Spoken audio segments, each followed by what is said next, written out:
મારી સાથે પ્રચંડ અવાજથી બોલીએ, ભારત માતા કી। મંચ પર ઉપસ્થિત ગુજરાત રાજ્યના લોકપ્રિય મુખ્યમંત્રી શ્રીમાન ભૂપેન્દ્રભાઈ પટેલ, ગુજરાતના ગૃહમંત્રી અને ગાંધીનગરના પ્રભારી મંત્રી ભાઈ હર્ષ સંઘવીજી, ગાંધીનગરના મેયર મીરાબેન પટેલ, મારા સાથી સંસદ સદસ્ય શ્રી હસમુખભાઈ પટેલ, ગાંધીનગરના ધારાસભ્ય શ્રીમતી રીટાબેન પટેલ, દક્ષિણ ગાંધીનગરના ધારાસભ્ય શ્રી અલ્પેશજી ઠાકોર, કલેક્ટર ગાંધીનગર, કમિશનર ગાંધીનગર, ગાંધીનગર ભારતીય જનતા પાર્ટીના અધ્યક્ષ શ્રી આશીષભાઈ દવે અને આજે કોલવડામાં આટલી મોટી સંખ્યામાં ભેગા થયેલા સૌ ભાઈઓ બહેનો, આપ સૌને મારા પ્રણામ, રામ રામ, નમસ્કાર। મિત્રો, આજે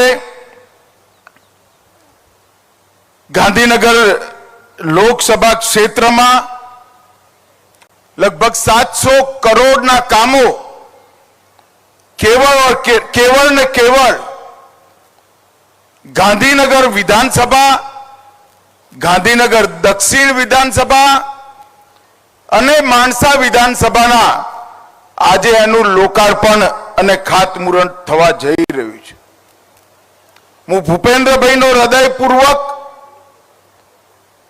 આ વિસ્તારના સંસદ સભ્ય તરીકે, મારા સાથી સંસદ સભ્ય એચ.એસ. પટેલના વતીથી પણ અને મારા સૌ ધારાસભ્યો વતી હૃદયપૂર્વક ધન્યવાદ કરવા માંગુ છું કે જ્યારે કોઈ પણ કામ બતાવ્યું, ભૂપેન્દ્રભાઈએ એમને સટીક રીતે પૂરું કરવાનું કામ કર્યું છે।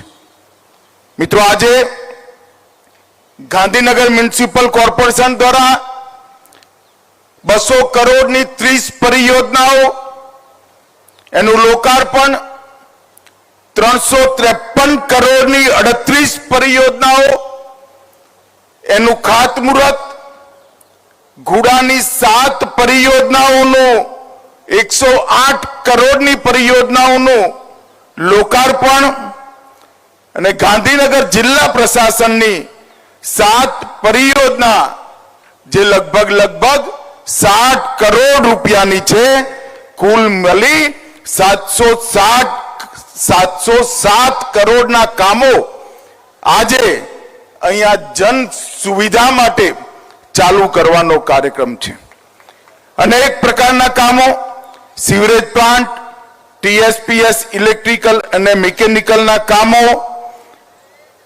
નવી પાણીની લાઈનો, ગટર લાઈનો, સ્વાસ્થ્ય કેન્દ્ર, સોલાર પેનલ, વિદ્યાલય રોડ, તળાવ, ઝોનલ કાર્યાલય અને સરડવ, પીપરજ, ઉવારસદ, શેરથા, પુંડરાસણ, શાહપુર, લેકાવાડા અને આલમપુરમાં પણ ગટર લાઈન નાખવાના કામો અને પોસ્ટ વિભાગના કામો પણ આજે અહીંયા થયા છે। મિત્રો, નરેન્દ્રભાઈ મુખ્યમંત્રી હતા ત્યારથી જ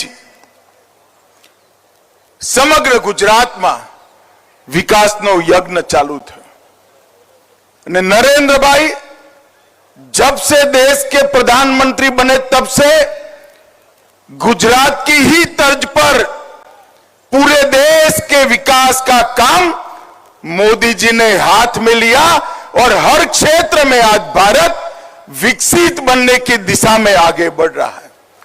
परंतु मित्रों, आज मैं एक और भी बात करने आया हूं। मोदी जी ने भारत को विकसित बनाने में तो कोई कसर नहीं छोड़ी, हर एक क्षेत्र में विकास के नए आयाम और नए रिकॉर्ड की सृजन हो रहा है। परंतु नरेंद्र भाई ने हमारे देश को सुरक्षित करने का काम भी हमारे नेता नरेंद्र मोदी जी ने किया। 2014 में जब मोदी जी प्रधानमंत्री बने, उसके पहले सालों से आए दिन देश भर में आतंकी हमले होते थे। पाकिस्तान से आतंकवादी आते थे और हमारे जवानों को, हमारी जनता को मारकर चले जाते थे, बम धमाके करते थे, कई प्रकार के षड्यंत्र करते थे, मगर कोई जवाब नहीं दिया जाता था। नरेंद्र मोदी जी ने जब से शपथ ली तब से 3 बड़े हमले हुए। पहला हमला उरी में हुआ, दूसरा हमला पुलवामा में हुआ और तीसरा हमला अभी अभी पहलगांव में करने का दुस्साहस पाकिस्तान प्रेरित आतंकवादियों ने किया। मगर मित्रों, मोदी जी ने हर हमले का जवाब इतनी मक्कमता से दिया है कि आज पूरी दुनिया आश्चर्यचकित होकर देख रही है और पाकिस्तान भयभीत होकर उसका अनुभव कर रहा है। जब उरी में हमला हुआ, सर्जिकल स्ट्राइक कर एक प्रतीकात्मक जवाब दिया गया। पुलवामा में हमला हुआ, एयर स्ट्राइक कर चेतावनी दी गई, मगर ये सुधरे नहीं। पहलगांव में हमला किया, इस बार ऑपरेशन सिंदूर से उनके हेडक्वार्टर्स को नेस्त नाबूद कर रख दिया। और दुनिया भर के सुरक्षा से जुड़े हुए पंडित ऑपरेशन सिंदूर का जब एनालिसिस करने लगते हैं तो आश्चर्यचकित हो जाते हैं। मित्रों, आज मैं बड़े गर्व से कहने आया हूं, पहलगांव के हमले का बदला जैसे मोहम्मद और लश्कर-ए तोयबा के हेडक्वार्टर को जमीन दोस्त कर मिट्टी में मिला कर लिया गया। पाकिस्तानी आतंकवादियों ने हमारे नागरिकों पर, हमारे यात्रियों पर, निहत्थे लोगों का धर्म पूछकर, परिवारों के सामने, बच्चों के सामने कायराना हत्या की, नृशंस हत्या की। और भारत ने जवाब तो जरूर दिया, मगर जवाब भी भारत के संस्कार के हिसाब से दिया। हमने जैसे मोहम्मद और लश्कर-ए तोयबा के हेडक्वार्टर उड़ा दिए और 9 ऐसे ठिकाने जहां आतंकवादी तैयार किए जाते थे, ट्रेन किए जाते थे, हथियार छिपाए जाते थे, भारत में घुसाने का कैंप बना था। उसको ध्वस्त करने का काम भारत की वीर सेना ने किया। और पीओके में मुजफ्फराबाद, कोटली, भावलपुर, मुरीद के पाकिस्तान की सीमा में 100 किलोमीटर अंदर जाकर हमारी सेना ने आतंकवादियों को जवाब देने का काम किया है। 100 किलोमीटर अंदर कई सारे अंतरराष्ट्रीय आतंकी घटनाओं के सरगना सियालकोट कैंप और कई सारे कैंपों में छिपे बैठे थे, वो सबको हमारे बम के धमाकों की गूंज ने स्पष्ट संदेश भेजा है कि भारत की जनता के साथ अगर किसी भी प्रकार का दुर्व्यवहार किया गया, आतंकी घटना की गई, तो उसका जवाब दुगने जोश के साथ दिया जाएगा। और मित्रों, जब हमने सिर्फ आतंकी हमलों पर ही, आतंकी अड्डों पर ही हमला किया था, फिर भी 8 तारीख को पाकिस्तान की सेना ने हमारी निर्दोष जनता पर कच्छ से लेकर कश्मीर तक पूरी पश्चिमी सीमा पर हमला करने का दुस्साहस किया, मगर मोदी जी के समय में हमारी एयर डिफेंस सिस्टम इतनी परफेक्ट बन चुकी थी कि एक भी मिसाइल्स भारत की भूमि पर नहीं गिर पाया, एक भी ड्रोन उनका भारत की भूमि पर नहीं गिर पाया।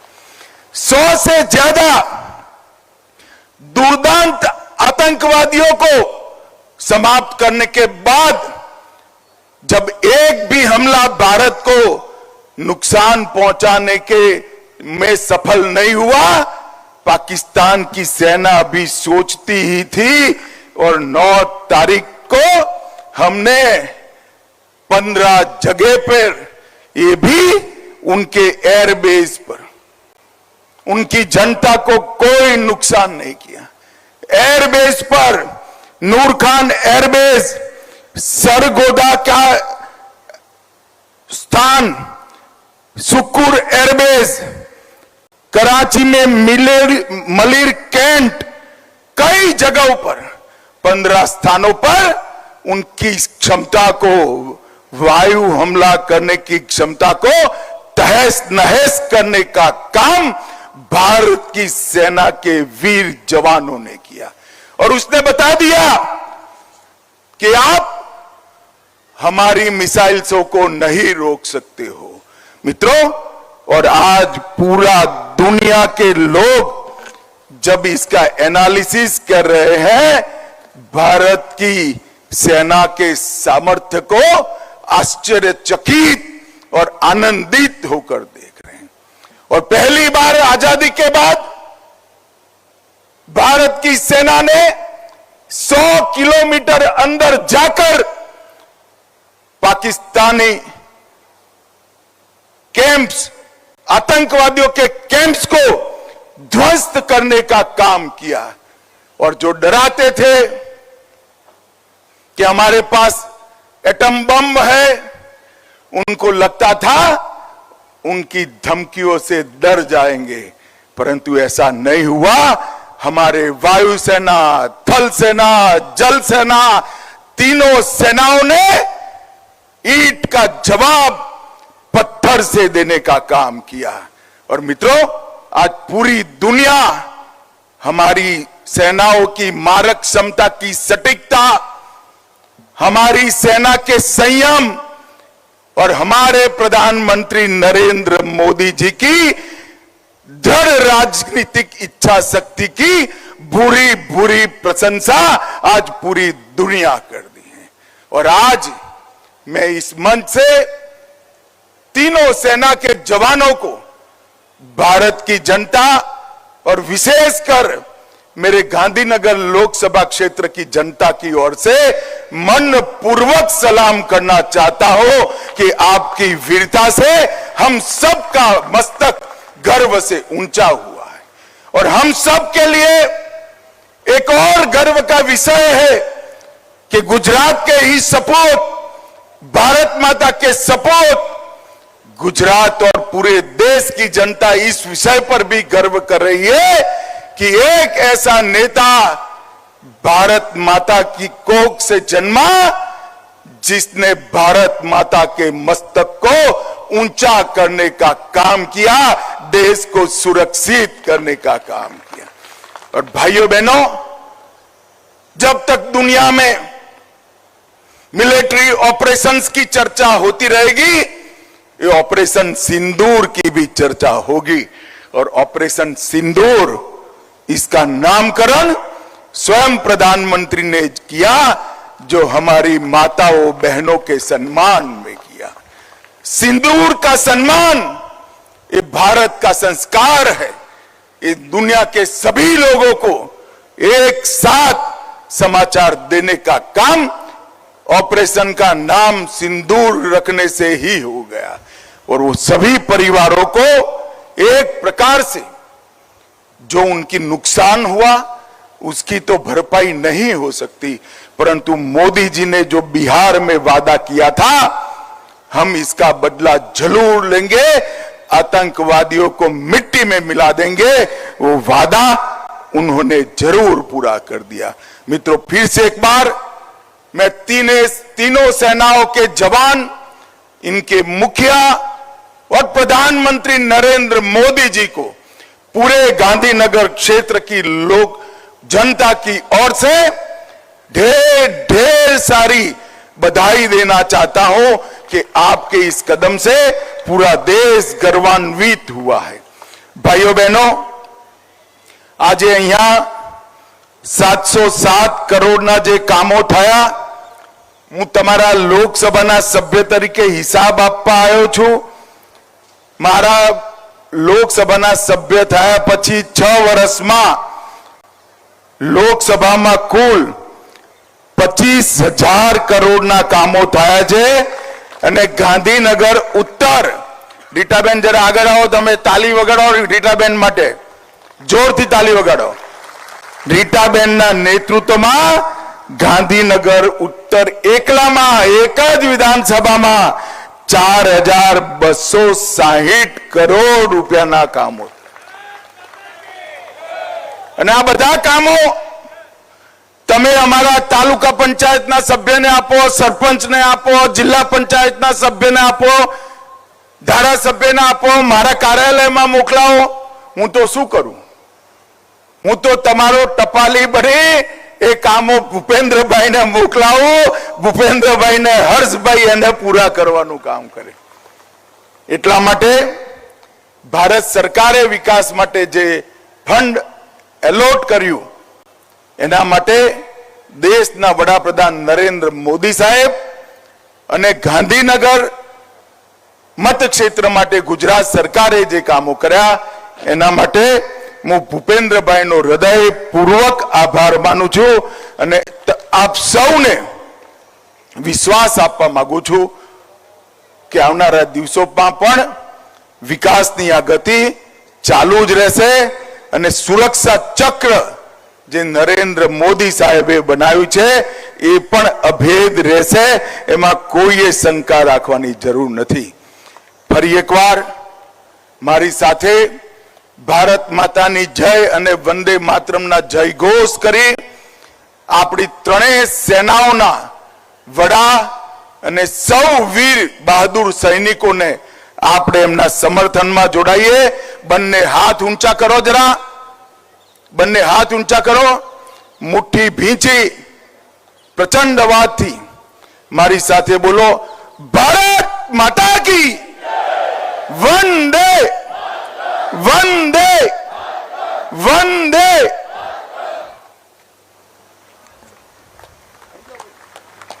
बहुत धन्यवाद। અને હવે રાષ્ટ્રગાન પ્રસ્તુત થાય છે। બધાએ સાવધાનની સ્થિતિમાં ઊભા રહેવા માટે વિનંતી કરીએ છીએ। વિનંતી કરું છું રાષ્ટ્રગાન પ્રસ્તુત કરવા માટે।